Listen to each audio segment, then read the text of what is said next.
Hindi dictation 5, 80 word पर minute.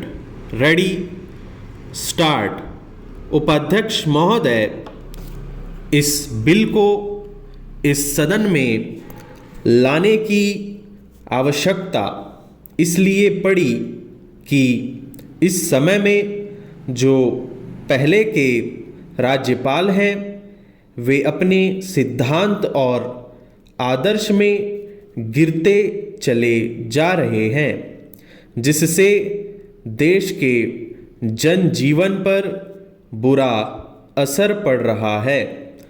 जो आदमी संविधान के रक्षक के रूप में काम कर चुके हों, राज्यपाल रह चुके हों, और वही आदमी राज्यपाल न रहने पर ऐसा कार्य करे जो जनता के विरुद्ध जाता हो, तो इससे यह मालूम होता है कि वह उसका जो आदर्श है उससे गिर रहा है।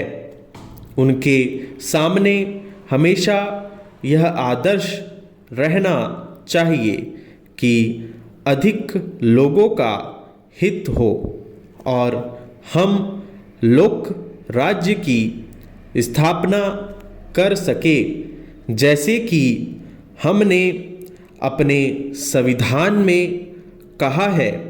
लेकिन देखने में यह आता है कि वे ऐसा नहीं कर रहे हैं।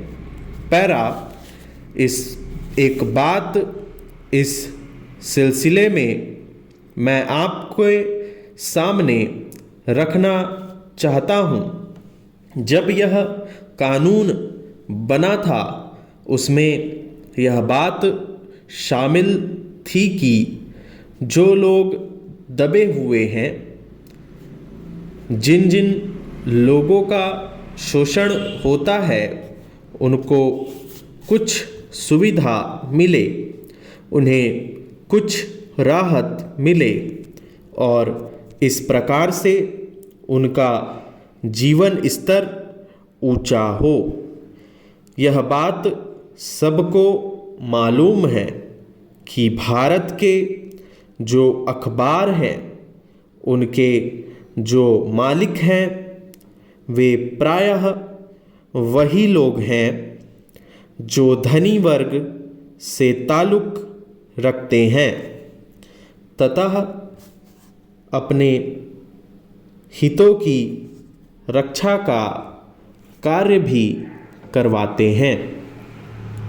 इस कानून के बनने से उनको ऐसा लगा कि हमारे जो हित हैं उनको धक्का लगेगा और कर्मचारी को कुछ ज़्यादा देना पड़ेगा। उन्होंने इस कानून को, जिसे इस सदन ने पास किया था, चुनौती दी और वे कोर्ट में गए और वहाँ पर भी हम यह देखते हैं कि उस मुकदमे की पैरवी करने के लिए एक आदमी जो कि राज्यपाल के इस पद पर कार्य कर चुके हैं जाते हैं। पैरा, राज्यपाल के पद पर रहने पर तो हम जन कल्याण की भावना का समर्थन करें, लेकिन उस पद को छोड़ने के तुरंत ही बाद उसके विरुद्ध कार्य करें, तो इससे यह सिद्ध होता है कि हमारे जो राज्यपाल हैं वे राज्यपाल की इज्जत को धक्का लगा रहे हैं, क्योंकि राज्यपाल ऐसे आदमी नियुक्त किए जाते हैं जिनका बड़ा सम्मान होता है और जो काफ़ी पढ़े लिखे होते हैं और देश के नेता होते हैं। स्टॉप।